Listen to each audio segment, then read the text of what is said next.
We're headed back to the Marriott here in Chantilly, Virginia, the scene of Bilderberg 2008. We've successfully infiltrated the last day and a half inside, got out with some great stuff. We've been tailed, and now we're going back to cover the dignitaries, the elitists, as they arrive. And now it's the prime time for them to start arriving for the next 3 or 4 hours. We took about a 30-minute break. I'm sure we missed a few, but it doesn't matter. Because we've got scores of people that just organically are listeners, info warriors that are out here taking action. Hey,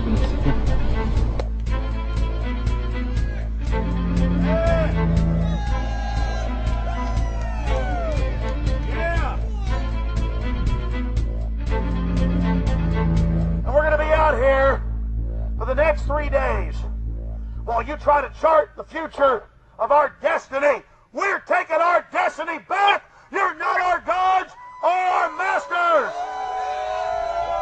We witnessed at least 7 convoys of armed Secret Service entering the Westfield's Marriott, and internal sources confirmed that both candidates did attend at least one meeting inside the conference. While the Bilderberg Group was 100% successful in 2008 at keeping their name out of the mainstream media, they did not fare as well when it came to the exploding independent press. During the entire 2-day event, anti-New World Order protesters and alternative media encircled the hotel. You are being exposed everywhere, from David Rockefeller, from John Edwards, from Bill Clinton. Your game of secrecy is over! You're gonna pay! Get him! It's up close! You piece of filth! You piece of trash! This is Bernanke, man! Bernanke, you're going down!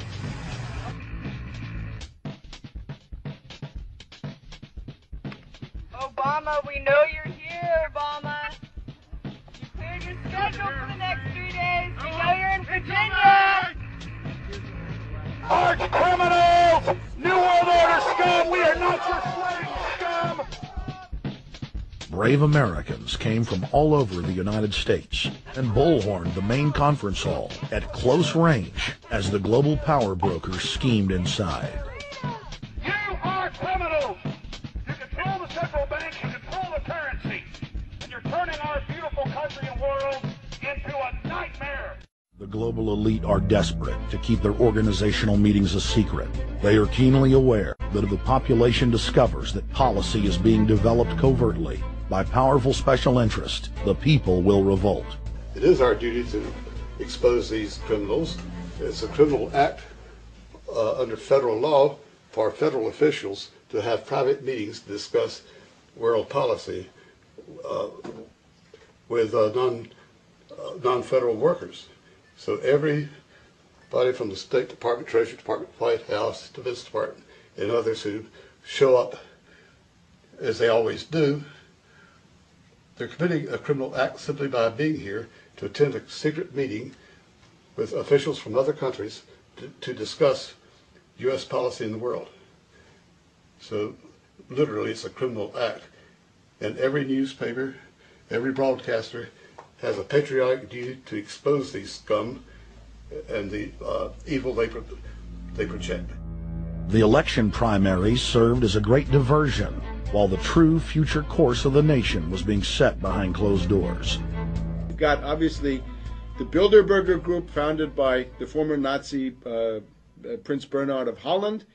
You've got the Trilateral Commission, founded by David Rockefeller's Zbigniew Brzezinski. They're the ones who ran the Carter administration. Everybody in the Carter administration, from Carter and Mondale and Volcker and Brzezinski, were all members of the Trilateral Commission. Founding member of rap sensation Public Enemy, Professor Griff, gave us his view of the Obama phenomenon. Barack Obama's been given a pass by the Blue Bloods.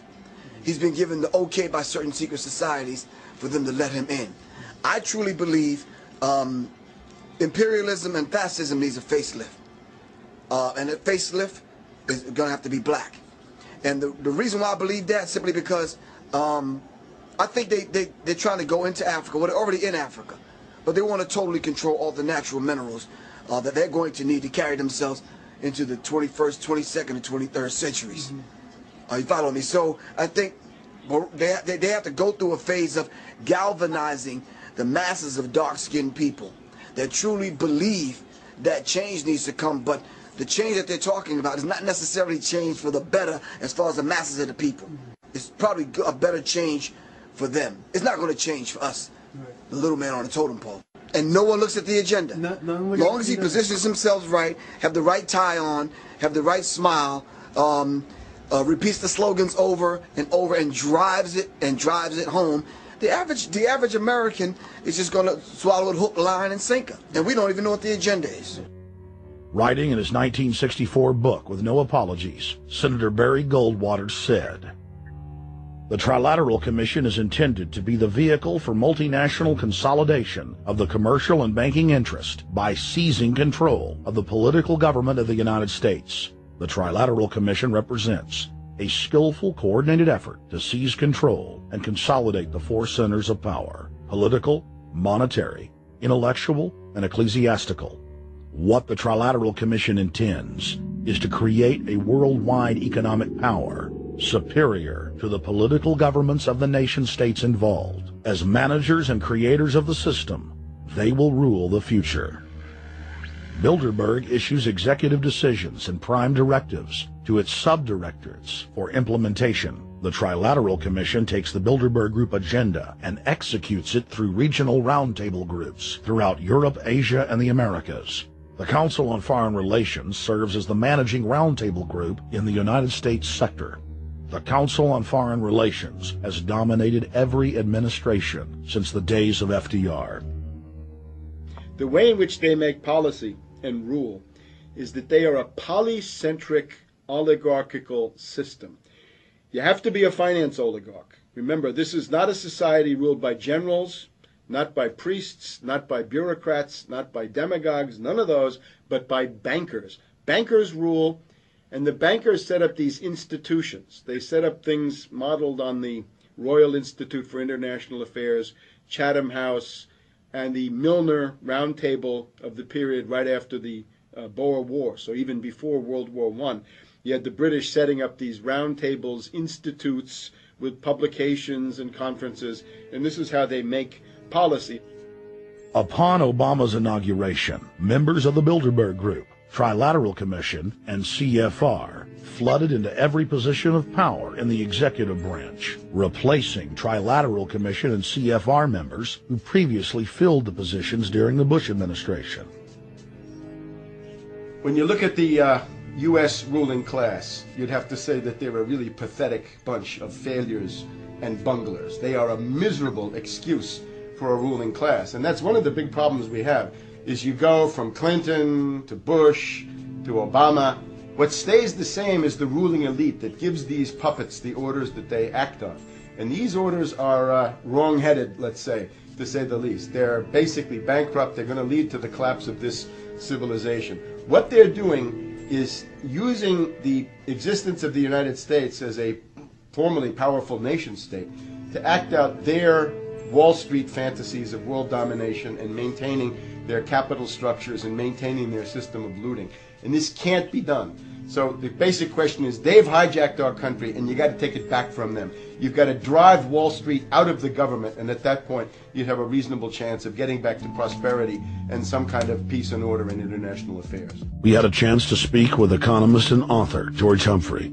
They have created a power elite, and we're not talking about the millionaire down the street. You can't even be a member of their club unless you're a multi-billionaire.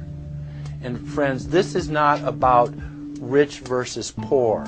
This is about a very, very small handful of the worst criminal element on this planet, manipulating and destroying the good people of this nation and of this world. About this Obama with change.